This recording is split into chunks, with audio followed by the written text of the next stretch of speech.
chers amis, proches et lointains, connus et inconnus.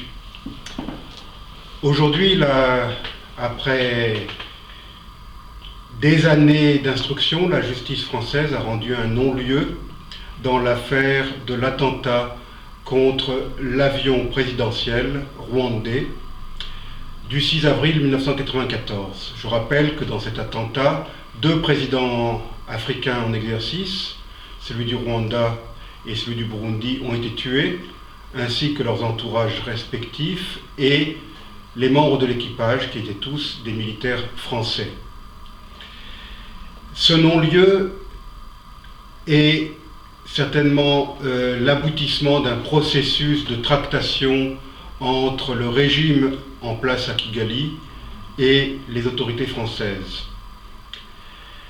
Il fait suite à l'élection, ou plutôt la nomination de Louise Mushikiwabo, la fidèle ministre des Affaires étrangères du général Kagame, à la tête de l'Organisation internationale de la francophonie, à l'instigation de l'actuel président français. J'ai eu l'idée de faire cette vidéo car, justement, cette année, j'ai publié un livre, Rwanda, 25 années de mensonges, dans lequel je dénonce tous ces mensonges qui ont entouré le génocide rwandais.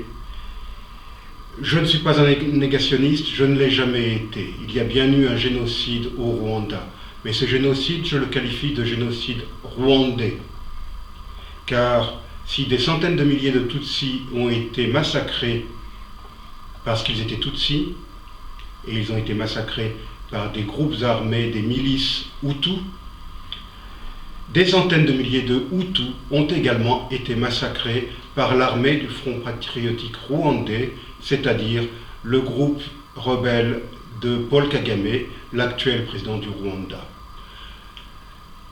Ce sont tous ces mensonges que je dénonce dans ce livre qui, du fait de son caractère un petit peu polémique, n'a pas pu avoir accès aux grands médias. J'ai donc recours à YouTube et je vous remercie par avance, chers amis, de partager ce clip vidéo.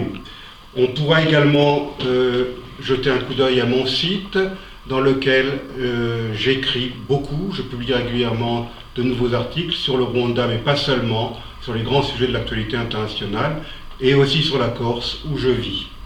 Je suis l'auteur de 8 livres, le premier est paru chez l'Harmattan en 2003, et déjà à l'époque je dénonçais les massacres de la région des Grands Lacs, je dénonçais l'utilisation d'enfants soldats en particulier. Voilà, je vous remercie chers amis pour votre attention.